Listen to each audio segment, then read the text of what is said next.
जननीं सरदां देवीं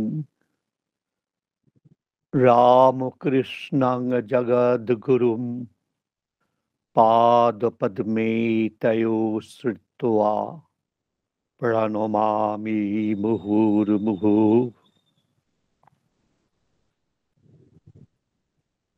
আজকের এই সন্ধ্যায় যারা সমবেত হয়েছেন বা পরে যুক্ত হবেন, সকলকে শ্রদ্ধা ও প্রণাম জানাই। প্রথমেই মনে হয় বলে রাখা ভালো, কারণ আমরা একই পরিবারভুক্ত। ভগবান কি দেবী বুঝি না, তবে বুঝি যে এমন পিতা, এমন মাতা এই জগৎকে নয়, এই জগৎকে অতিক্রম করেও যেন সকলকে স্থান দিয়েছেন। সুতরাং তাদের সম্পর্কে আলোচনা বা বক্তৃতা করা সম্ভব নয়, এটা বিনয়ের থেকে বলছি না, তথাকথিত বিশ্বাস থেকেও বলছি না, উপলব্ধি থেকে বলছি। তবে কেন আলোচনা করব? যিনি বাক্যবনের অতীত, কিছুক্ষণ আগেই প্রণাম মন্ত্রে আমরা শুনলাম, তাহলে তাকে মন দিয়ে বোঝবার কেন চেষ্টা করব? কেনই বা বাক্যের মাধ্যমে তাকে প্রকাশ করবার চেষ্টা করব? যুক্তি দিয়ে বোঝবার চেষ্টা করলে হয়তো অনেক সিদ্ধান্তে পৌঁছানো যেতে পারে, তবে সেই যে বৃহৎ, অসীম, অনন্ত, যিনি আদি মধ্য সমস্ত কিছু বেপে আছেন, এই চেষ্টার ভেতর দিয়ে এই ক্ষুদ্রত্বকে ছেড়ে, এই সসীমতাকে অতিক্রম করে সেই বৃহতের দিকে, সেই অসীমতার দিকে, সেই চরম সত্যের দিকে আমরা এগোতে পারব। সেজন্য বক্তৃতা নয়, একসঙ্গে বসে আমরা তাদের অনুধ্যান করবার চেষ্টা করব মাত্র। একটা কথা মনে পড়ে যাচ্ছে, জার্মান ভাষায় একটি বই লেখা হয়েছিল, হান্স টোয়ার ওয়েস্টেন তার নাম। আমরা ইংরেজিতে তার অনুবাদ পাই Ramakrishna mission institute of culture থেকে, Ramakrishna and Christ, or the paradox of the incarnation. যেহেতু তিনি খ্রিস্টান, যেহেতু তিনি সেই রকম ভাবে তথাকথিত শ্রীরামকৃষ্ণের ভক্ত নন, তিনি তার দৃষ্টি দিয়ে শ্রীরামকৃষ্ণ দেবের জীবনকে বিশ্লেষণ করবার চেষ্টা করেছেন, ভগবান যীশু খ্রিস্টকে সামনে রেখে, এবং বলছেন যে শ্রীরামকৃষ্ণ হচ্ছে প্লিরোমা। প্লিরোমা কথাটার অর্থ হচ্ছে ফুল অফ ডিভাইন গ্রেসেস। আবার মনস্তাত্ত্বিকেরা, যার মধ্যে কার্ল গুস্তাভ ইউং এবং আরো অনেকে আছে, আমরা সেসব আলোচনার ভেতরে যাব না, টোটালিটি অফ অল অপোজিটস, অর্থাৎ ডিভাইন, দৈব তার সমস্ত গুণ পরিপূর্ণভাবে সেখানে আছে। আচার্য রামানুজ যেমন বলছেন যে ঈশ্বরকে, ভগবান আমরা কাকে বলি? যার মধ্যে অশেষ গুণ আর কোনো দোষই নেই, ঠিক যেন সেই কথার প্রতিধ্বনি।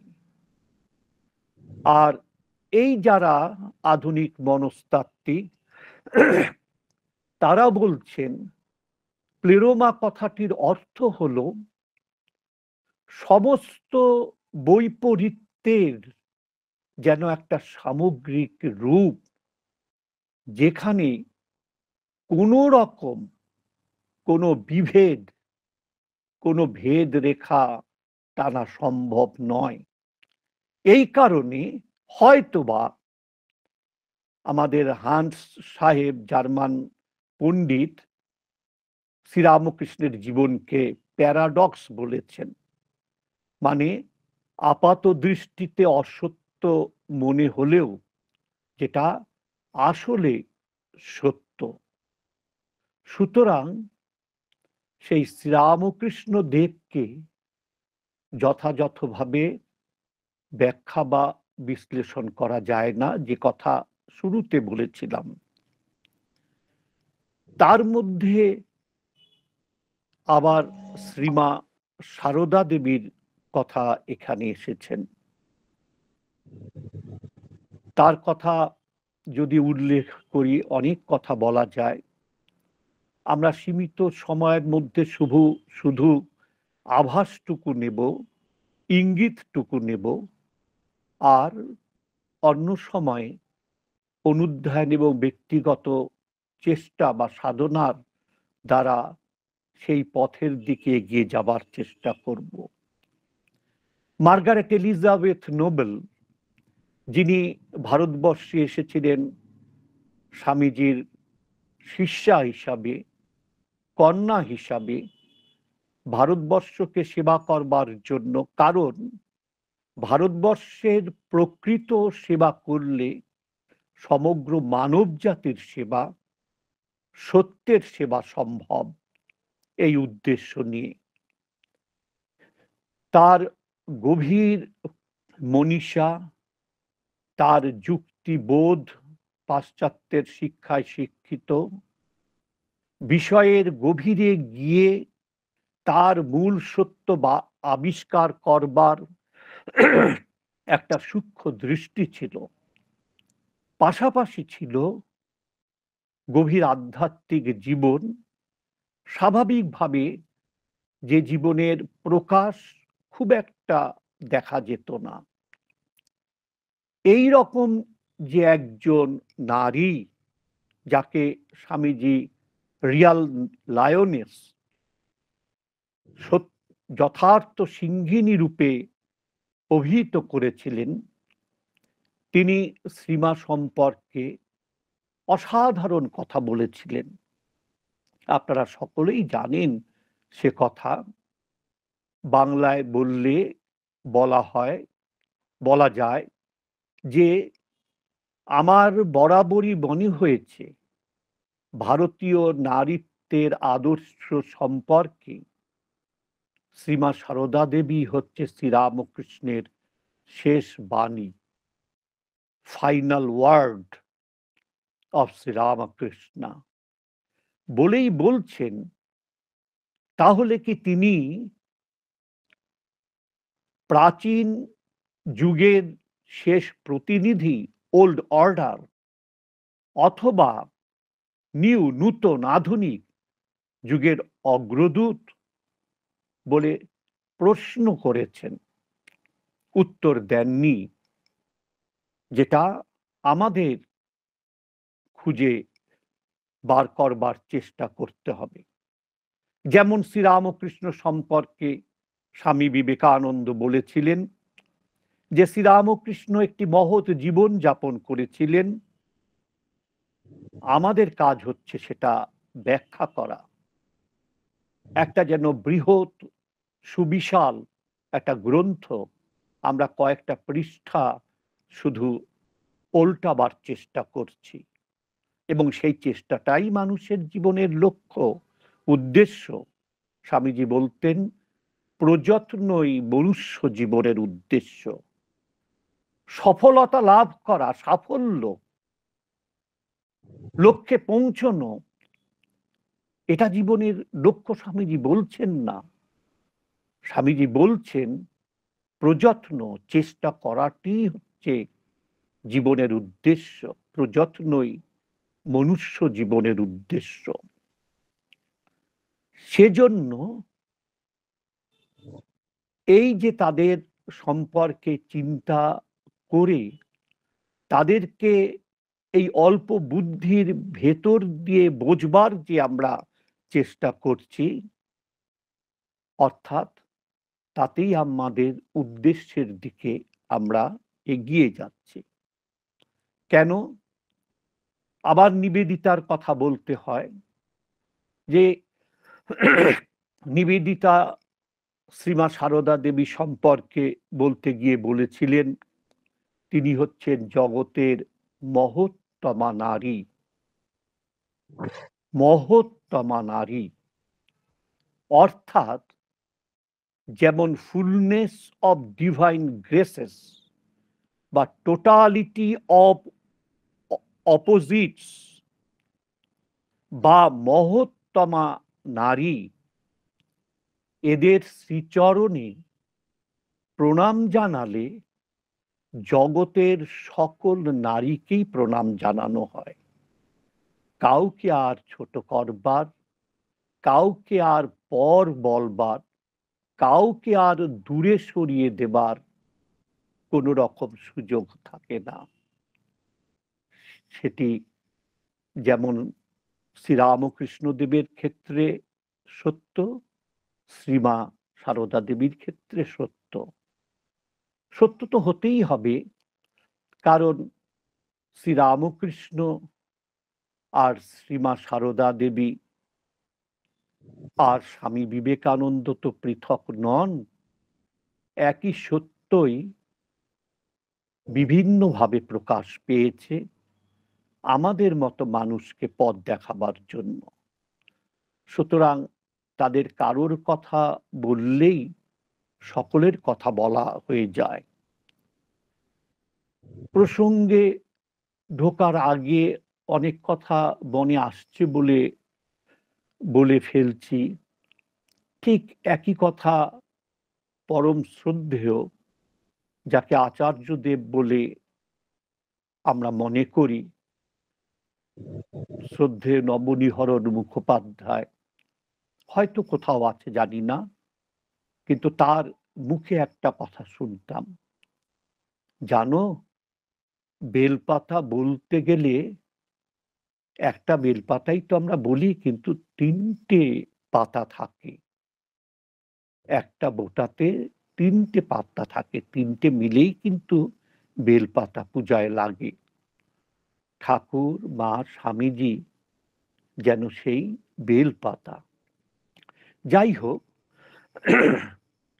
আমাদের আলোচনার বিষয় আধুনিক দৃষ্টির আলোকে শ্রীরামকৃষ্ণ ও শ্রীমা সারদা দেবী।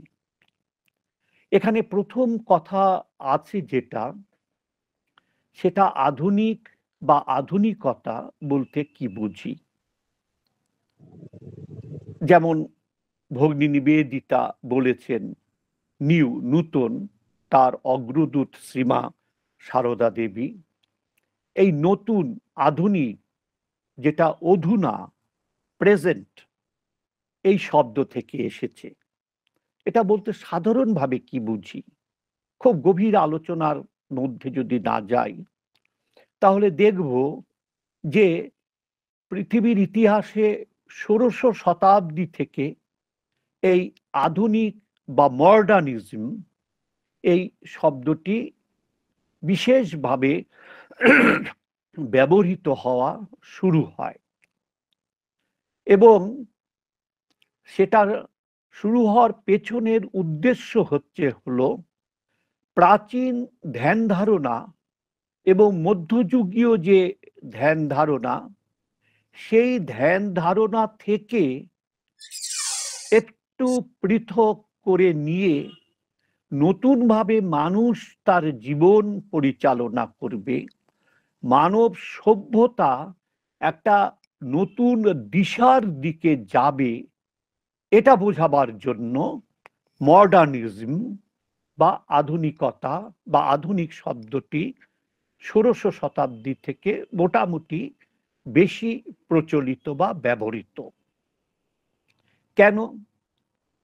আমরা ইতিহাসের দৃষ্টিতে যদি দেখি, তাহলে দেখব যে ইতালীয় যে নবজাগরণ শুরু হলো বা পশ্চিমে যে নবজাগরণ শুরু হলো, তার পরের দিকে শুরু হলো বৈজ্ঞানিক বিপ্লব, সায়েন্টিফিক রেভলিউশন। সাধারণভাবে এই নিয়ে অনেক বিতর্ক আছে, আমরা সেগুলিতে যাব না, এমনি মূল বিষয় কম পড়ে যাবে। শুধু প্রেক্ষাপটটা বোঝবার জন্য, সেই ইতালীয় রেনেসা বা নবজাগরণের শেষের দিকে এই বৈজ্ঞানিক আন্দোলন বা বিপ্লব শুরু হয়। মতের অনৈক্য থাকলেও সাধারণভাবে মনে করা হয় নিকোলাস কোপারনিকাসের যে বই বেরিয়েছিল, on the revolution of the celestial bodies, এই বইটি প্রকাশের ভেতর দিয়ে একটা নতুন চিন্তার দিক শুরু হয় এবং তারপর Francis Bacon, Galileo Galilei, Isaac Newton ইত্যাদি ইত্যাদি দ্বারা এলেন। এবং এতদিন ধরে বিশেষ করে পাশ্চাত্যে হচ্ছে তো, বাইবেলে সাধারণভাবে যে চিন্তাগুলি ছিল এই বিশ্ব, মানুষ ইত্যাদি ইত্যাদি সম্পর্কে, তার ভিতটা নষ্ট হয়ে গেল। বিশেষ করে চার্লস ডারউইনের বিবর্তনবাদের মাধ্যমে এবং বিশেষ করে পৃথিবী কেন্দ্রিক জগৎ না হয়ে সৌরকেন্দ্রিক জগৎ যখন সত্য বলে প্রমাণিত হলো, যেটা খ্রিস্টীয় পুরাণ কথা মাইথোলজির সঙ্গে মেলে না। এর ফলে একটা নতুন চিন্তা শুরু হলো এবং মানুষের চিন্তা জগতে বিরাট একটা পরিবর্তন আসলো। এবং এই যে চিন্তা জগতে বিরাট পরিবর্তন, এই পরিবর্তনটাকেই, এই নতুনভাবে মানুষের জীবনকে দেখার চেষ্টা এবং নতুনভাবে মানব সভ্যতাকে নিয়ে যাওয়ার যে একটা প্রযত্ন, এটাকে সাধারণভাবে আধুনিক বা আধুনিকতা বলা হয়ে থাকে। এবং তার সঙ্গে নতুন মাত্রা যোগ করলেন যারা ইংরেজি সাহিত্যের ছাত্র বা ছাত্রী, তারা জানেন জেন অস্টিন, তার একটা বিখ্যাত বই আছে, আমি প্রাইড অ্যান্ড প্রেজুডিসের কথা বলছি না, পারসুয়েশনের কথা। সেখানে আধুনিকতা বলতে গিয়ে বলছেন যে আধুনিকতা হচ্ছে a state of alteration, perhaps A step of improvement, development. একটা যেন পরিবর্তন হচ্ছে মানুষের চিন্তা জগতে, আর উন্নতির দিকে যেন এগিয়ে যাচ্ছে। এই সমস্ত বিষয়গুলি, এই আধুনিকতার সমস্ত চিন্তা ভাবনাগুলিকে যদি একসঙ্গে নিয়ে আমরা একটা সিদ্ধান্তে আসার চেষ্টা করি, তাহলে আধুনিকতার মূল বৈশিষ্ট্য হচ্ছে দুটো জিনিস গিয়ে দাঁড়ালো। কি দাঁড়ালো? একটা হচ্ছে সায়েন্টিফিক অ্যাটিটিউড অ্যান্ড রেশনালিটি, একই কথাই, একটা বৈজ্ঞানিক মানসিকতা বা একটা যুক্তিবোধ সব সময় কাজ করবে। বৈজ্ঞানিক মানসিকতা মানেটা কি? বৈজ্ঞানিক মানসিকতার প্রথম হলো জিজ্ঞাসা, অনুসন্ধান। সত্য সম্পর্কে একটা জিজ্ঞাসা থাকবে। শুধু জিজ্ঞাসা থাকলে হবে না, কোশ্চেনিং থাকলে হবে না। বৈজ্ঞানিক সেই, আধুনিক সেই, তার যে জিজ্ঞাসা, তার যে প্রশ্ন, সেই প্রশ্নের উত্তর পাওয়ার জন্য তাকে অনুসন্ধান করতে হবে, চেষ্টা করতে হবে, সাধনা করতে হবে। এবং সেই ক্ষেত্রে সর্বদাই সে যুক্তিকে, বিচার বোধকে জাগ্রত রাখবে। স্বামী বিবেকানন্দ যেমন বলতেন যে ধর্মের ভিত্তি বলতে গিয়ে বলছেন যে এই যুক্তি হচ্ছে ধর্মের ভিত্তি। যদিও বলছেন রিলিজিয়ান ইজ রিয়ালাইজেশন, উপলব্ধি হচ্ছে ধর্ম, কিন্তু এই উপলব্ধির দিকে পৌঁছতে গেলে আমাদের এই যুক্তিকে অবলম্বন করে চলতে চলতেই যুক্তি আমাদের উপলব্ধিতে নিয়ে যাবে। কিভাবে নিয়ে যাবে সেটা বলা যায় না। এজন্য আধুনিকরা গবেষকরা এর একটা অনুকরণ করে নাম দিয়েছেন যে কোয়ান্টাম জাম্প। যে সেই জন্য শুধু বিশ্বাস দরকার, শুধু বিশ্বাসকে আঁকড়ে ধরে থেকো না, যুক্তিকে সর্বদা চোখের সামনে রাখবে। স্বামীজিরই কথা, এই যুক্তি তোমাকে পৌঁছে দেবে উপলব্ধির দিকে। যেমন শ্রীরামকৃষ্ণদেব কথামৃতে বলেছেন, 3টে গুণের কথা বলতে গিয়ে, সত্য গুণের কথা বলতে গিয়ে, ওই যে সেই ডাকাতের গল্প আপনারা জানেন, যে সে বলো বাবা ওখানে আমি আর যেতে পারবো না, ওই হচ্ছে তোমার বাড়ি, এইটুকুই। সে একদম শেষ প্রান্তে নিয়ে যাচ্ছে, আমরা সে প্রসঙ্গে যাচ্ছি না। আর দ্বিতীয় যে বৈশিষ্ট্য, সমস্ত বৈশিষ্ট্যগুলিকে নিয়ে সংক্ষেপ করবার চেষ্টা করছি বোঝার জন্য, দ্বিতীয় যে বৈশিষ্ট্য সেটা হচ্ছে মানবতাবাদ বা হিউম্যানিজম।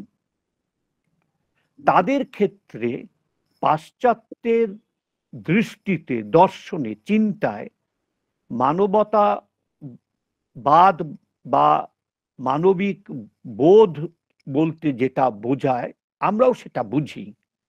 সব মানুষের সমান অধিকার থাকবে।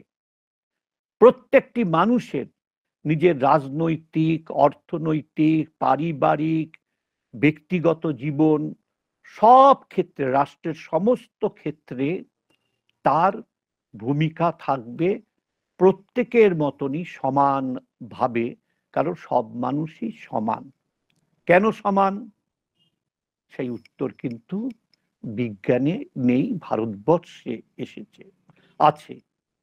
এবং শ্রীরামকৃষ্ণ বিবেকানন্দ আরো সুন্দরভাবে ব্যাখ্যা করে সেটা বললেন যে সেই একই সত্য, ঠিকই, তাকে ব্রহ্মই বলো, ঈশ্বরই বলো, ভগবান বলো, কালী বলো, আল্লাহ বলো, যাই বলো না কেন, সেই একই সত্য, ভগবানই সত্য।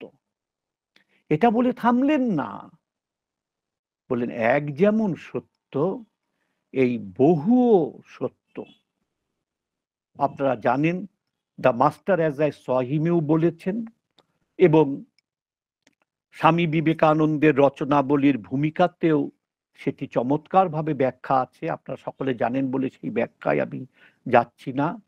যে আমি এবং শ্রীরামকৃষ্ণদেব যে নূতন ভাব দিলাম শঙ্করাচার্যের দর্শন এবং বৌদ্ধ দর্শন সম্পর্কে আলোচনা করতে গিয়ে, সেটি হচ্ছে ঈশ্বরও সত্য, এই জগৎও সত্য।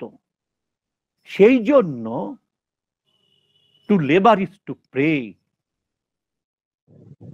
সেই জন্য লাইফ ইজ ইটসেলফ রিলিজিয়ান। সেই জন্যই হচ্ছে কায়িক পরিশ্রম করাই হচ্ছে প্রার্থনা করা। এবং সেই জন্যই কৃষকের ক্ষেত খামার, শ্রমিকের কারখানা,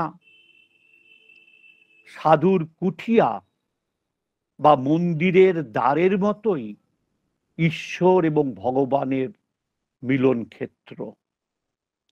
অর্থাৎ শ্রীরামকৃষ্ণ বিবেকানন্দ এসে যেটা দিলেন, যে এই যে এক সত্য, সেই সত্যই জগতে সমস্ত কিছুর মধ্যে অনুস্যূত হয়ে আছে। সুতরাং একজন আরেকজনের থেকে বড় নয়, সকলেই যে সমান, সকলের যে সমান অধিকার এবং সামর্থ্য আছে, তার কারণ হচ্ছে এটি। ওই যে কথা আগে বলেছে, সকলের মধ্যে ভগবান আছে কিন্তু সকলে ভগবানের মধ্যে নেই, এরকম একটু বলবার চেষ্টা করেছে। যে কথা শ্রীরামকৃষ্ণ দেবের কথা বলতে গিয়ে তার মানে হচ্ছে, না না, সকলেই ভগবানের মধ্যে আছে, কিন্তু সেটাকে বিকশিত প্রকাশিত করবার চেষ্টা করে না। সেটা কি করে করা সম্ভব? তার একটি উপায় হচ্ছে এই সমস্ত জগৎই সত্য মনে করে তিনি এই সব হয়েছেন, সেই জন্য সকলের প্রতি সমান দৃষ্টি দেওয়া। যদি শ্রীরামকৃষ্ণ দেবের জীবন দেখি, তাহলে দেখব যে এই যে আধুনিকতার যে বৈশিষ্ট্য, পূর্ণ মাত্রায় সর্বশ্রেষ্ঠভাবে আধুনিক কালে যারা আছেন, তাদের সকলের চেয়ে সর্বোত্তম ভাবে তার জীবনে প্রকাশিত হয়েছিল। সে কথা বলেছেন একজন, তিনিও শ্রীরামকৃষ্ণ ভক্তমণ্ডলীর নন, উইলিয়াম ডিগবি, যিনি একটি পত্রিকার সম্পাদক ছিলেন। তার বিখ্যাত বই আপনারা অনেকেই হয়তো পড়েছেন, দ্য প্রসপারাস ইন্ডিয়া। সেখানে বলেছেন, ওই যে নিরক্ষর শ্রীরামকৃষ্ণ, যিনি আমরা সাধারণভাবে শিক্ষা বলতে যা বুঝি, বিন্দুমাত্র যা তার মধ্যে ছিল না, এমনকি তিনি তথাকথিত শিক্ষিত মানুষের মতন কথা বলতেও পারতেন না, কিন্তু তিনি একমাত্র ব্যক্তি ছিলেন, রিভিল গড টু ওয়্যারি মর্টালস, যিনি এই জীবন সংগ্রামে ক্লান্ত শ্রান্ত যে মানুষ, সেই মানুষের কাছে ভগবানকে প্রকাশ করেছিলেন। কি? যে তোমার মধ্যেই সেই পূর্ণ সত্য, পূর্ণ শক্তি বিদ্যমান। তুমি যদি ইচ্ছা করো এবং সেই অনুসারে যদি তুমি চেষ্টা করো, ইচ্ছা করলেই হবে না, তাহলে তুমি সেই ভগবানকে জাগাতে পারবে। রিভিলড গড টু ওয়্যারি মর্টালস, কি অপূর্ব শব্দ! ক্লান্ত এই মরণশীল মানুষের কাছে সেই অমর, অনশ্বর, অবিনশ্বর ঈশ্বরকে প্রকাশ করেছিলেন, যে মানুষের মধ্যেই আছে। আসল সত্তাটাই হচ্ছে সেই অবিনশ্বরা ঈশ্বর। তাকে আত্মা বলি, ব্রহ্ম বলি, যা খুশি তাই নাম দিই। যাই হোক, শ্রীরামকৃষ্ণ দেবের জীবনের কথা বলছি না, আপনারা সকলেই জানেন, শুধু ইঙ্গিত দেবার চেষ্টা করছি। আধুনিকতার আলোকে তো প্রথমে বেশকার হলেন, আপনারা জানেন, তারপর পুরোহিত হলেন। এই যে মনে জিজ্ঞাসা জাগলো, এই যে মৃন্ময়ী মূর্তি, এই যে পূজা অর্চা, এই যে ভগবান ইত্যাদি ইত্যাদি ব্যাপার, এ কি সত্য? সত্যিই কি মৃন্ময়ী, না এর মধ্যে চিন্ময়ী আছে, চৈতন্য আছে? যে কথা বলা আছে, সেই চৈতন্য, কনসাসনেস, এই সমস্ত জগতের সমস্ত কিছুর মধ্যে অনুস্যূত হয়ে আছে। শুধু নয়, এই জগৎকে অতিক্রম করেও আছে। ভারতবর্ষের চিন্তা আধুনিক যে পাশ্চাত্যে নানা রকম গবেষণা হচ্ছে, সেখানেও এই দিকেই নজরটা চলে যাচ্ছে, দিক নির্দেশ করছে। এই তার মধ্যে এই সায়েন্টিফিক অ্যাটিটিউড দেখা গেল, কোশ্চেনিং, তারপরে হচ্ছে কোয়েশ্চেনিং, তারপর তিনি অনুসন্ধান করলেন। অনুসন্ধান শুধু করলেন না, অনুসন্ধান করতে গিয়ে সেই লক্ষ্যে পৌঁছবার জন্য যা যা দরকার নিজের জীবনে সেটা করলেন। সেই বিস্তৃত আলোচনায় যাব না, এবং তিনি সেই সত্যকে, সেই চৈতন্য স্বরূপকে, সেই ব্রহ্ম বস্তুকে তিনি উপলব্ধি করলেন। কিন্তু সেখানেও তিনি থামলেন না। সেই একই সত্য, সেখানেই তিনি থামলেন না। যদি সেই একই সত্য হয়, তাহলে আর সব কি অসত্য? ব্রহ্মই সত্য, জগৎ মিথ্যা, তাহলে আর সবই কি মিথ্যা? আরো সাধনার ভিতর দিয়ে গিয়ে দেখলেন যে না, এটাও সেই একই সত্তায় সত্তাবান, যাকে এই বেদান্তের যে অনেক ভাগ আছে, মূলত 10টা ভাগ নিয়ে আলোচনা হয়, নতুন একটা সংযোজন করবার চেষ্টা চলছে। এই যারা আধুনিক দার্শনিক গবেষক, যে শ্রীরামকৃষ্ণের যে বেদান্ত, রঞ্জিতার নিজেরই একটি অসাধারণ অসাধারণ ছোট্ট বই, আমার কাছে 2টো রাখা আছে, যদি একটি হারিয়ে যায় কোনো কারণে যাতে পাই, সামনেই এখানেই আছে, শ্রীরামকৃষ্ণের বেদান্ত বলে ওর এমফিলের একটা আলোচনা। আপনাদের পড়া উচিত বারবার করে। মনে পড়লো বলে ফেললাম, ক্ষমা করবেন আমাকে, কিন্তু অসাধারণ। এই শ্রীরামকৃষ্ণের বেদান্তের নাম দেওয়া হলো বিজ্ঞান বেদান্ত।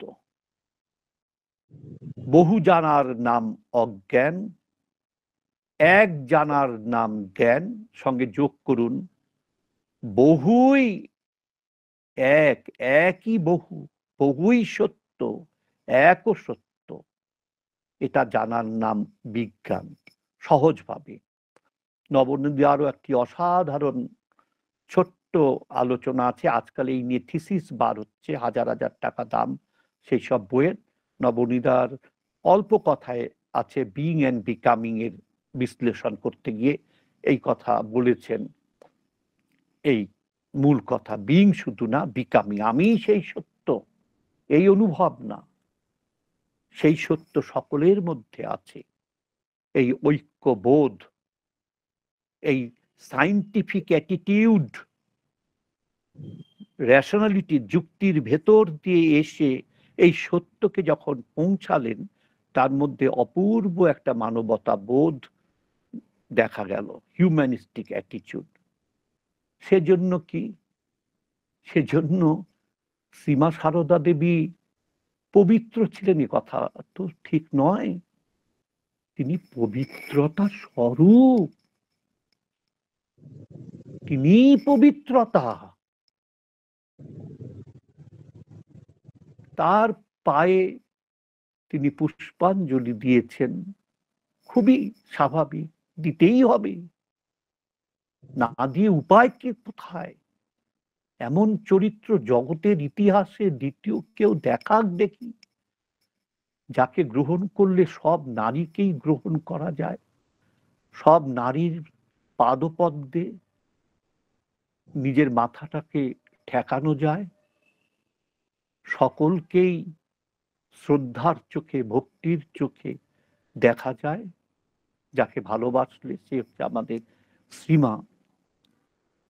কিন্তু যে শ্রীরামকৃষ্ণ দেব শ্রীমা সারদা দেবীর পদতলে মাথা নত করলেন, শব্দগুলি হয়তো অনেকের পছন্দ না হতে পারে, আমার মনে হয় আমি বলেছি, কারণ অহংকার তো রয়ে গেছে, অপূর্ণতা তো রয়েই গেছে, পূর্ণ তো হইনি, তাহলে তো মুখ দিয়ে কথা বেরোতো না। সেখানেই থেমে থাকলেন, এতে শ্রীরামকৃষ্ণ দেবের খুব যে মহত্ব আছে বিরাট মহত্ব আছে, কিন্তু চরম মহত্ব আছে তা নয়। সঙ্গে সঙ্গে সেই যে রমণী দক্ষিণেশ্বরে ভবতারিণীর মূর্তির পেছন থেকে উঁকি মারছেন, বা কলকাতায় যাচ্ছেন ছ্যাঁকড়া গাড়ি করে, নিষিদ্ধ পল্লী সামনে দিয়ে যাচ্ছেন, সেখানে রমণীরা যারা অন্যরকম ভাবে জীবনযাপন করে আমরা খুব একটা ভালো দৃষ্টিতে দেখি না, দেখে তিনি সমাধিস্থ হয়ে যাচ্ছেন। সকলে যে এক, এই জিনিস কোথায় পাওয়া যাবে গো? আবার হ্যাঁ, নরেন্দ্রকে তো ভালোবাসবেনই, এমন শুদ্ধ সত্য আধার বা আর রাখাল আর বা যারা আছেন, কিন্তু রসিক ম্যাথর তাকেও তো আলিঙ্গন করে নিলেন। শুধু আলিঙ্গন করলেন না, তার থেকে আমি ছোট বড় নই, কিন্তু ব্রাহ্মণ পরিবারের সন্তান তো, আর রসিক দেবেই বা কেন? সেই জন্য সকলের চোখের অন্তরালে গিয়ে তার আবর্জনা পরিষ্কার করে আসলেন। শুধু পড়লে না চোখ বন্ধ করে, যদি আমরা সেই দৃশ্য দেখি, অবতার বরিষ্ঠ শ্রী রামকৃষ্ণ রসিক ম্যাথরের নোংরা পরিষ্কার করছে, বা আমরা যদি দেখি দক্ষিণেশ্বরে যখন যাই, যদি সেখানে দাঁড়িয়ে দেখি যে সাধারণ মানুষ সেখানে আহার করছে, তাদের উচ্ছিষ্ট গুলি তুলে, আমরা কতটা তুলি জানি না, তুললেও কতটা শ্রদ্ধা সহকারে অন্যের উচ্ছিষ্ট তুলি। আমাদের মায়েদের বোনেদের কথা বাদ দিই, আমরা পুরুষেরা কতটা করি আমি জানি না, কতটা শ্রদ্ধার সঙ্গে শ্রীরামকৃষ্ণ সেই উচ্ছিষ্টগুলি মাথায় করে নিয়ে গঙ্গায় ফেলছে। হলধারী দেখে যে কথা বলেছিলেন, সেখানে কে নেই? নরেন্দ্রনাথ আছেন, গিরিশ ঘোষ আছেন, আরো সকলে আছেন। সে কথা আরো বহু আলোচনার মধ্য দিয়ে দেখতে পাব। তার সমগ্র জীবনটাই এই যে আধুনিকতার যে বৈশিষ্ট্য, সেই বৈশিষ্ট্যগুলি পূর্ণরূপে প্রকাশিত হয়েছিল। শ্রীমা সারদা দেবীর দু একটা কথা বলে শেষ করতে বাধ্য হচ্ছি, সময় হয়ে গেছে। তার জীবন তো আরো অসাধারণ। বলে মা লিখতে পারতেন, পড়তে পারতেন, পরে অভ্যাস না থাকার জন্য লিখতে তেমন পারতেন না। নিবেদিতা মা কথাটা সই করা অনেকটা শিখিয়েছিলেন।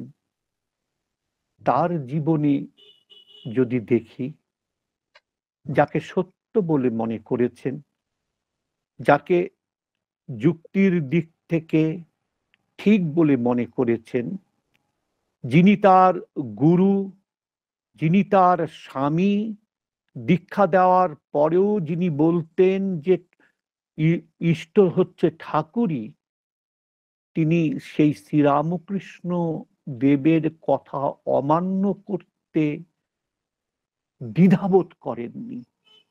একবার নয়, একাধিকবার। একাধিকবার ওই যে আমরা বলি দক্ষিণেশ্বরে খেতে দিল মা বলে কেউ ডাকলে কি আমি না করতে পারি?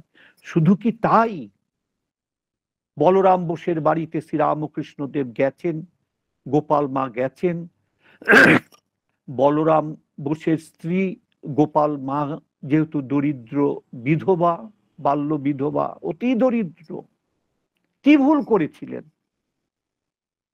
কি ভুল করেছিলেন? ঝুড়িতে করে কিছু তরি তরকারি দিয়েছিলেন, ঠিক করেছিলেন। কিন্তু শ্রীরামকৃষ্ণ তো ত্যাগীর বাদশা, সঞ্চয় করতে পারতেন না। নৌকা করে যখন ফিরছেন, আপনারা জানেন, শুধু স্মরণ করছি মাত্র, অনুধ্যান করছি, দেখবার চেষ্টা করছি, দেখে অসন্তুষ্ট হলেন, কিন্তু কিছু বললেন না। বালক স্বভাব তো, যেমন বালকেরা করে, মুখ ঘুরিয়ে বসে পড়লেন। গোপাল মার দিকে পিঠ দিয়ে মুখ ঘুরিয়ে বসে আছেন। গোপাল মা তো বুঝলেন যে আমার গোপাল, গোপাল বলে ডাকতেন শ্রীরামকৃষ্ণ দেবকে, যে অসন্তুষ্ট হয়েছেন, মনে খুব কষ্ট পেলেন।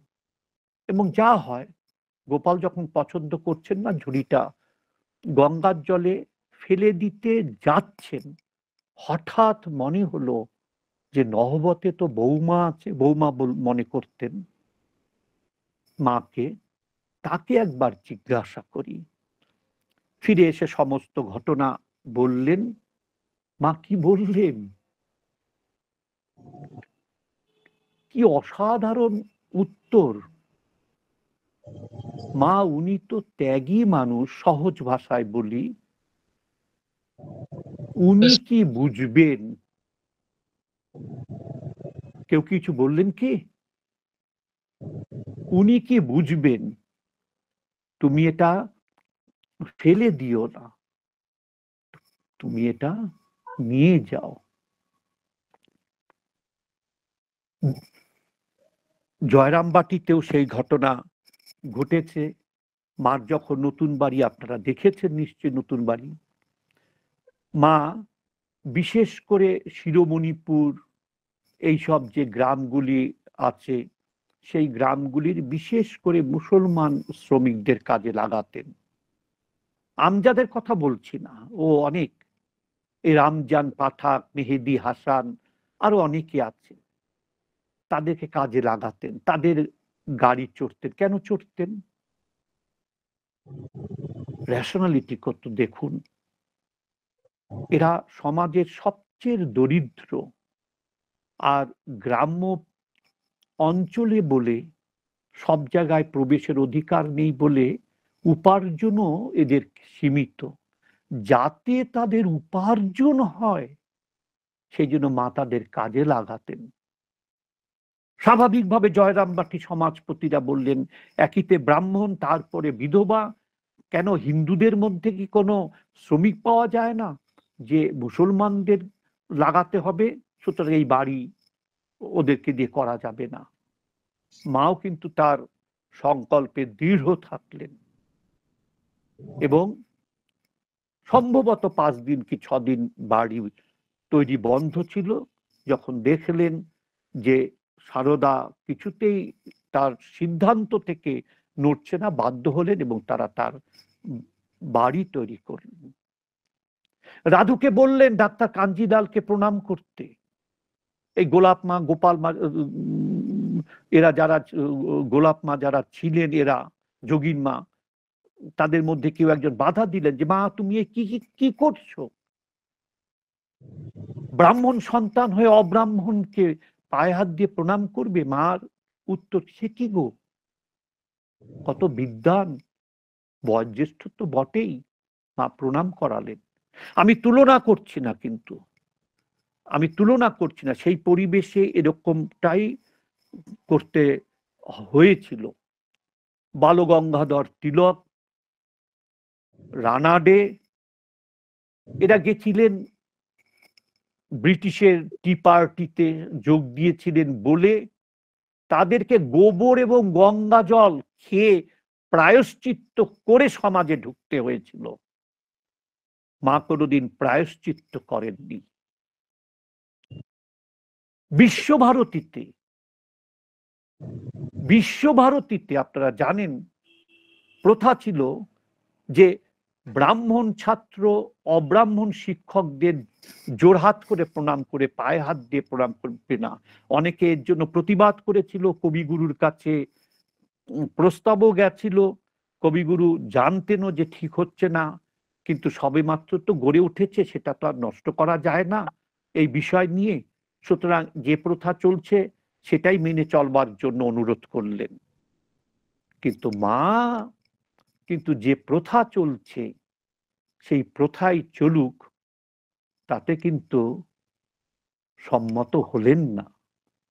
ওই যে যারা সমাজে অপান্তেয়, নটি বিনোদিনীর কথা বাদ দিয়ে সে আলোচনা শ্রীরামকৃষ্ণ দেবের জীবনে ঘটেছে, আরো যারা তারা সুন্দরী ইত্যাদি ইত্যাদি, বা আরো যারা আসতেন, তাদের নাম আমরা অনেকেই জানি না। দুপুরবেলায় আসতেন যাতে কেউ দেখতে না পায়। কিন্তু এই ভদ্র মহিলারা, এই বলরাম বোসের স্ত্রী, কালীপদ ঘোষের স্ত্রী ইত্যাদি ইত্যাদি যারা আসতেন, তাদের কানে তো গেল যে এই সব সমাজের তথাকথিত ওই রকম স্ত্রীরা আসেন। তারা বললেন যে এদের আসা বন্ধ করে দেওয়া হোক, এরা যদি আসে তাহলে আমরা আসবো না, এই রকম একটা। মার কানে সেই কথা গেল। মা কি বললেন? ভাবতে হবে যুক্তি দিয়ে। ওদের আশা যদি বন্ধ করে দেওয়া হয় তাহলে আমি এই বাড়ি ছেড়ে চলে যাব। আমি সহজ ভাষায় বলছি। মার গঙ্গা বাতিক ছিল। স্বামী শারদানন্দজি কত কষ্ট করে স্বামীজির রচনাবলী বিক্রি ইত্যাদি ধার করে, সন্ন্যাসী ধার করে রে বাবা, ধার করে মায়ের বাড়ি তৈরি করে দিলেন গঙ্গা ভালোবাসেন বলে। গঙ্গার সেই তীরের বাড়ি তিনি পরিত্যাগ করবেন, কিন্তু এদেরকে তিনি পরিত্যাগ করবেন না। সব মানুষ এক, কেউ পর নয়, কেউ কোনো ভেদাভেদ নেই। আরো অনেক কথা মনে আসছে। ওই যে সুধীরাদি যখন নার্সিং পড়বে, বলে ছ্যা ছ্যা ছ্যা, ব্রাহ্মণের মেয়ে হয়ে অজাত কুজাতের নোংরা মানে মলমূত্র ছড়ে মাই তো পড়ালেন। আরো অনেক আছে। মেয়েরা অবিবাহিত থেকে কেউ কল্পনা করতে পারে না, আজও আমরা কল্পনা করতে পারি না। মেয়ে বড় হলে বিয়ে দেবার জন্য আমরা ব্যস্ত হয়ে পড়ি, ভালো পাত্র খুঁজি। মা বলে কেন গো, তোমার কি অধিকার আছে? আমি বিস্তৃত ঘটনায় যাচ্ছি না, সময় অতিক্রান্ত হয়ে গেছে। ওরা পড়াশোনা করুক, তাহলে ওরা নিজেদের জীবনের সিদ্ধান্ত নিজেরাই নেবে। এই যে দৃষ্টিভঙ্গি, আধুনিকতা বলতে এই যে বৈজ্ঞানিক একটা দৃষ্টিভঙ্গি, তার সঙ্গে যে যুক্তিবাদ এবং তার সঙ্গে যে একটা মানবিক মূল্যবোধ, সমস্ত মানুষের সমান অধিকার এবং সমান সামর্থ্য আছে, এটাকে শুধু স্বীকৃতি দেওয়া নয়, নিজ জীবনে পালন করা, সেটা শ্রী শ্রীমা সারদা দেবীর জীবনে এবং শ্রীরামকৃষ্ণ দেবের জীবনে দেখা যায় বলে এই জগতে আজ পর্যন্ত, আজকে তারিখ কত, 3 তারিখ, মূর্খ হলেও কিছু তো দেখবার আমরাও চেষ্টা করি আমাদের সীমিত সামর্থ্যের মধ্যে। কাউকে ছোট না, ওই যে বললাম শ্রীরামকৃষ্ণ শ্রীমা সারদা দেবীকে গ্রহণ করলে জগতের সকলকেই গ্রহণ করা যায়। যেমন ভগ্নী নিবেদিতা বলতেন, আমার আচার্য দেব বেলুড়ের সেই ছোট্ট কক্ষে বসে সমগ্র জগৎকে আলিঙ্গন করতেন। সবচেয়ে আধুনিক মানুষ যদি কেউ হয়ে থাকেন তাহলে এই শ্রীরামকৃষ্ণদেব, শ্রীমা সারদা দেবী। কারণ এর পেছনে যে তত্ত্বটা লুকিয়ে আছে সেটি হচ্ছে প্রত্যেক মানুষের মধ্যে পরম সত্তা আছে বলে সকলে আমার আপনার। আর আপনার হব আমরা কিভাবে, কি দিয়ে, কিসের মাধ্যমে? ভালোবাসার মাধ্যমে, প্রেমের বিস্তারের মাধ্যমে। যেখানে পাপী নেই, তাপী নেই, পুণ্যবান নেই, হিন্দু নেই, মুসলমান নেই, খ্রিস্টান নেই, ব্রাহ্মণ নেই, দলিত নেই, ভারতীয় নেই, অভারতীয় নেই। ভালোবাসা এই একমাত্র এই পথ। সেই জন্যই মা বলছেন ভালোবাসায় তার সংসার গড়ে উঠেছে। আধুনিক কালে আরেকটি জিনিস, দৃষ্টিভঙ্গি, সেটা হচ্ছে এই প্রেম, ভালোবাসা। কেন আমি এ কথা বলছি এটা বলে শেষ করে দিচ্ছি। আপনারা সকলে জানেন, বিশেষ করে যারা দর্শনের ছাত্র, বার্ট্রান্ড রাসেল, উনি তো ঈশ্বর মানতেন না, অজ্ঞেয়বাদী বলা হয়। Why I am not a Christian, বিখ্যাত লেকচার আছে, অনেকেই পড়েছেন আপনারা। কেন আমি খ্রিস্টান নই। তার পরবর্তীকালের একটি বিখ্যাত বই, the impact of science on society, উনি বিজ্ঞানের উন্নতি হলেই জগতের উন্নতি ইত্যাদি ইত্যাদি কথা তো বলেছিলেন এতকাল, সেই বইও বলেছেন। শেষের দিকে কি বলছেন, এই আধুনিক যুগে আমাদের কিছু জিনিস প্রয়োজন যেগুলিকে ত্যাগ করতে হবে, কিছু জিনিসের প্রয়োজন যাকে গ্রহণ করতে হবে। কি ত্যাগ করতে হবে?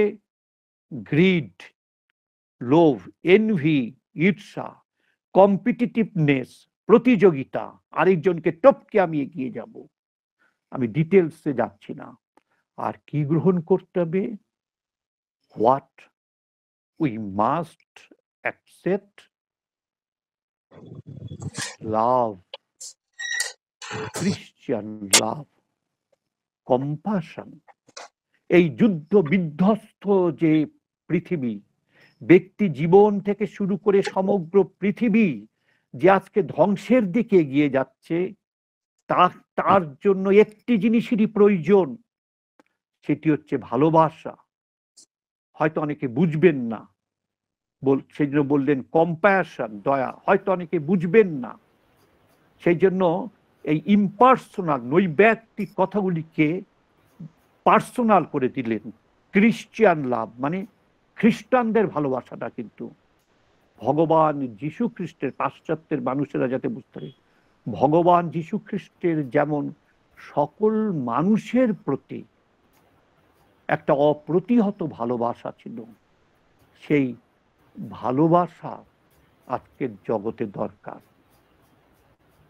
বার্টন রাসেল কবে বললেন? এই তো সেদিনকার কথা, 50-এর দশকে মনে হয় বইটি বেরিয়েছিল।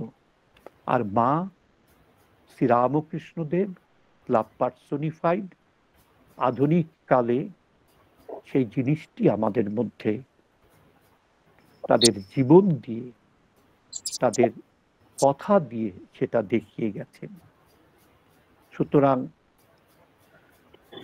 আধুনিক আলোকের দৃষ্টিতে শ্রীমা সারদা দেবী, এটাকে যদি মনে রেখে আমরা চলতে চাই, তাহলে আমাদের এই বিজ্ঞান মনস্কতা, যুক্তিবোধ এবং এই মানবতা বোধ আমাদের অর্জন করবার চেষ্টা করতে হবে, যার পেছনে মূল শক্তি হিসাবে কাজ করবে আমাদের ভালোবাসা। আমরা শেষে প্রার্থনা করি, সেই ভালোবাসার পুরোটা দরকার নেই গো মা, ঠাকুর পুরোটা দরকার নেই, একটু স্ফুলিঙ্গ, একটু স্পর্শ, একটু উত্তাপ, পুরো দেওয়ার দরকার নেই। আমাদের দাও, যাতে বলতে পারি যে হ্যাঁ, আমরা তোমার সন্তান হবার প্রযত্ন করেছি। Once more the doors have opened, enter all in the realm of the light, স্বামীজির কথা। আবার দ্বার উদ্ঘাটিত হইয়াছে, দ্বার আমাদের সামনে খুলে গেছে, তোমরা সকলে সেই আলোক রাজ্যে প্রবেশ করো। আমরা সেই আলোক রাজ্যে প্রবেশ যেন করতে পারি, এই বলে আবার সকলের শ্রীচরণে আমার সশ্রদ্ধ প্রণাম নিবেদন করি। প্রণাম দেবেন দাদা, খুব ভালো লাগলো। আমি চিন্ময়ী। হ্যাঁ, বুঝতে পারছি তোমার গলাতে। হ্যাঁ, মনে পড়ে গেছিল তোমার থিসিস তো স্বামীজির হিউম্যানিজমের উপরে মনে হয়, তাই না?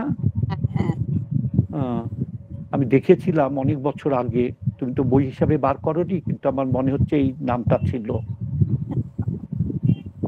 ভালো লাগলো, খুব প্রণাম নেবেন স্বামীদা, প্রণাম নেবেন। হ্যাঁ, প্রণাম সত্যজিৎ।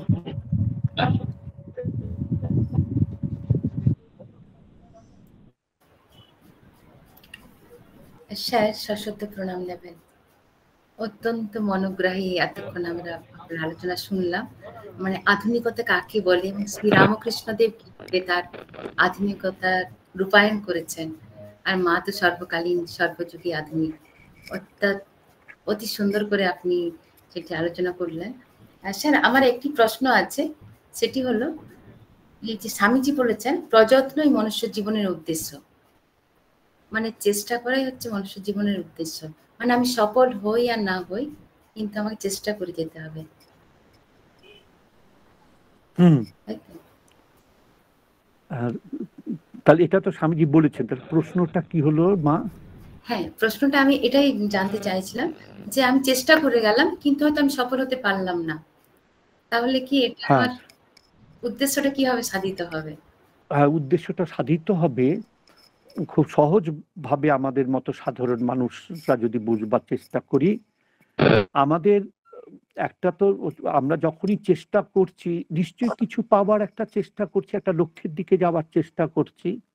হ্যাঁ, একটা মহৎ কিছু পাওয়ার, এখানে চেষ্টাটা বা পাওয়াটা হচ্ছে একটা মহৎ লক্ষ্যের দিকে। এবং আমরা লক্ষ্যে পৌঁছবার যখন চেষ্টা করছি, চেষ্টা করলেই যে সেটা এই মুহূর্তে বা 2 বছরে বা 10 বছরে পেয়ে যাব এমন নয়। না হওয়ার ফলে আমাদের কি হয়, সাধারণভাবে একটা হতাশা, একটা নিরুদ্যম ভাব আমাদের মনে আসে যে এতদিন ধরে তো করছি, কই কিছুই তো এগোচ্ছি না। আমিও সব বুঝি না, কিন্তু লেখাতে তো পড়ি। মহারাজদের জিজ্ঞাসা করেন, বিশেষ করে ভূতেশানন্দজির লেখাতে প্রশ্ন উত্তরে এতে দেখেছি যে মহারাজ জপ ধ্যান করছি, কিছুই তো উন্নতি বুঝতে পারছি না, তার জন্য অনেক সময় উৎসাহ হারিয়ে ফেলছি। এই কারণে আমরা যদি সত্যি সত্যি চেষ্টাটা করি, উদ্দেশ্যটা মহৎ হলেই হবে না, মহৎ উপায়টাকে যদি অবলম্বন করে এগিয়ে যাওয়ার চেষ্টা করি, আজই হোক বা কালই হোক, মানে এখনই হোক বা ভবিষ্যতেই হোক, আমরা কিন্তু লক্ষ্যে পৌঁছবই। এই যে স্ট্রাগল, এই যে সংগ্রাম, এই সংগ্রামটা যেন কখনোই আমরা না ছাড়ি। এই সংগ্রামটা করে গেলেই আমরা লক্ষ্যে পৌঁছব। কিন্তু শুধু লক্ষ্যের দিকে যদি নজরটা থাকে, তাহলে মানুষের মন তো নানা বাধা, ভেতরের বাধা, বাইরের বাধা আমাদের সেই সংগ্রামটাকে থামিয়ে দেবে। যেমন শ্রীরামকৃষ্ণ দেবের জীবনে সাধনা করে যাচ্ছে, মা আজও তুই দেখা দিলি না বলে তিনি হতাশ হচ্ছেন না, আবার চেষ্টা করে যাচ্ছেন। স্বামীজিও সারা ভারতবর্ষ ঘুরে বেড়াচ্ছেন, কিন্তু শ্রীরামকৃষ্ণদেব যে দায়িত্ব দিয়ে গেছেন সেটা তিনি পালন করতে পারছেন না। তার জন্যই তো হাতরাসে ওই অপূর্ব সন্ন্যাসী মানুষের মুখটাকে বিমর্ষ দেখে শরৎচন্দ্র গুপ্ত স্বামী সদানন্দ জিজ্ঞাসা করেছিলেন যে কেন পথ পাচ্ছেন না। কখনো তা যদি উনি ভাবতেন যে কই হলো তো না, লক্ষ্যে তো পৌঁছতে পারলাম না গুরুর, তাহলে হয়তো তার সংগ্রামটা থেমে যেত। যাতে সেই জন্যই স্বামীজি বলছেন লাইফ ইজ স্ট্রাগল, এই সংগ্রামটা কখনো যেন শেষ না হয়। আমার 66 বছর বয়স, এই বয়সেও সংগ্রাম শেষ হবে না, কারণ মৃত্যু অবধারিত, কিন্তু এই জীবন মহাজীবনেরই একটি অংশ, যেন পথ চলা কখনো বন্ধ না হয়। এইটা হচ্ছে স্বামীজির স্পিরিট।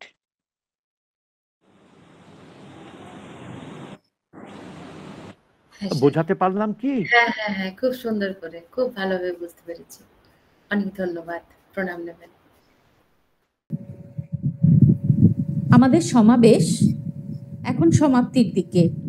সমাপ্তি সঙ্গীত নিবেদনে সুতপা ব্যানার্জি দিদি। আমি আভূমিলুণ্ঠিত প্রণতি জানাই প্রফেসর মহাশয়কে আমার সশ্রদ্ধ প্রণাম জানিয়ে আমি একটি মায়ের গান পরিবেশন করছি।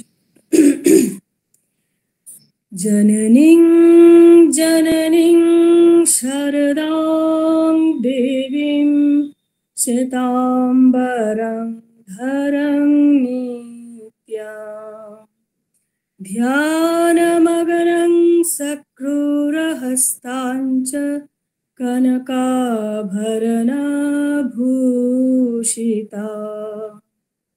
आलुलायित प्रलम्बित केशिं प्रसन्नवदनं स्मितसुहासिनीं रामकृष्ण भक्तविलासिनीं देवीं जीवसन्तापहारिणीं प्रणमामि प्रणमामि प्रणमामि प्रणमामि महादेवी। श्री शारदा श्री शारदा श्री शारदा शारदा माँ जयो माता जयो माता जयो जयो शारदा माँ श्री शारदा श्री शारदा श्री शारदा शारदा माँ जयो माता जयो माता जयो जयो शारदा माँ जीवन मरण साथी जीव जगत जननी शारदा माँ श्री शारदा श्री शारदा श्री शारदा श्री शारदा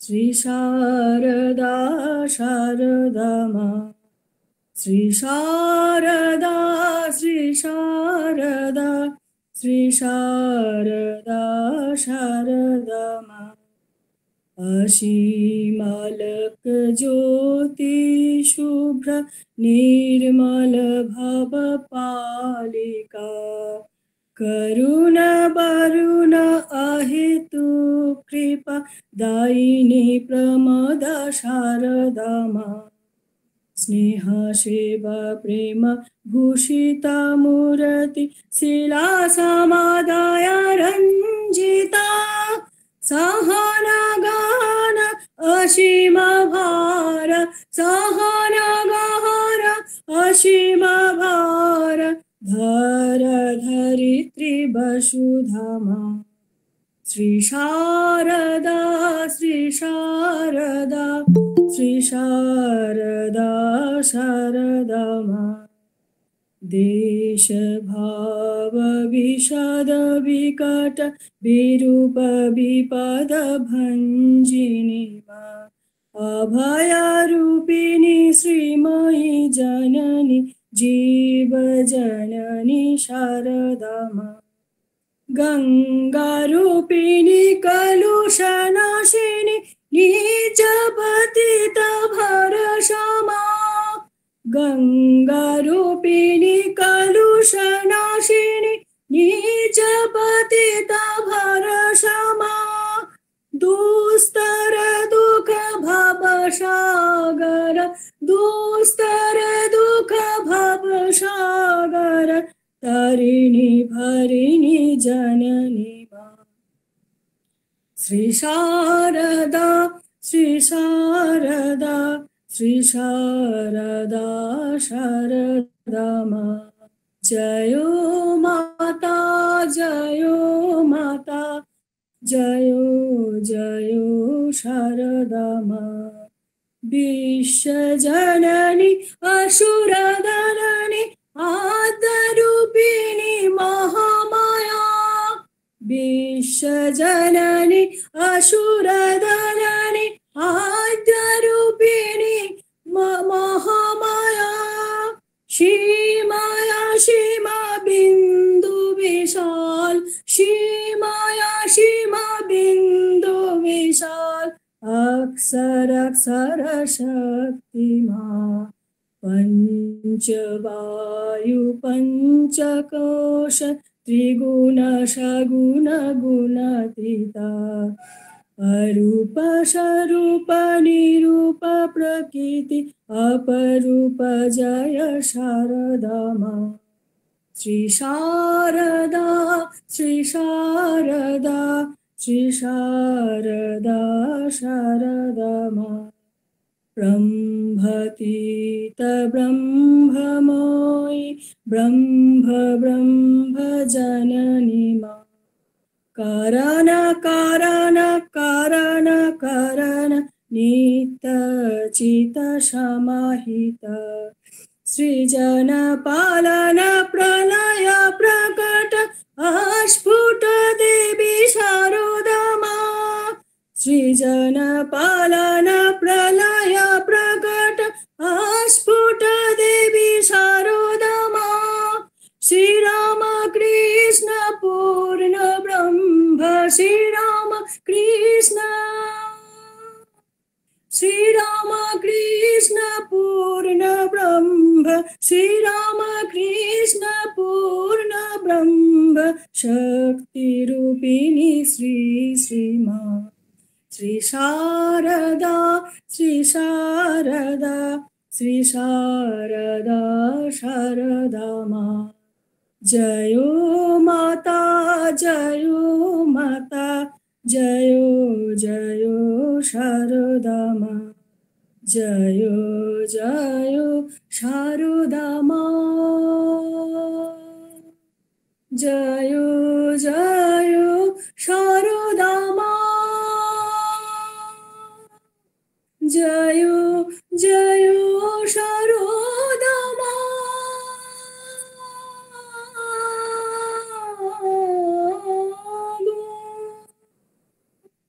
জয় ঠাকুর জয় মা জয় স্বামীজি মহাশয়কে আমার সশ্রদ্ধ এখন অপূর্ব পূর্ব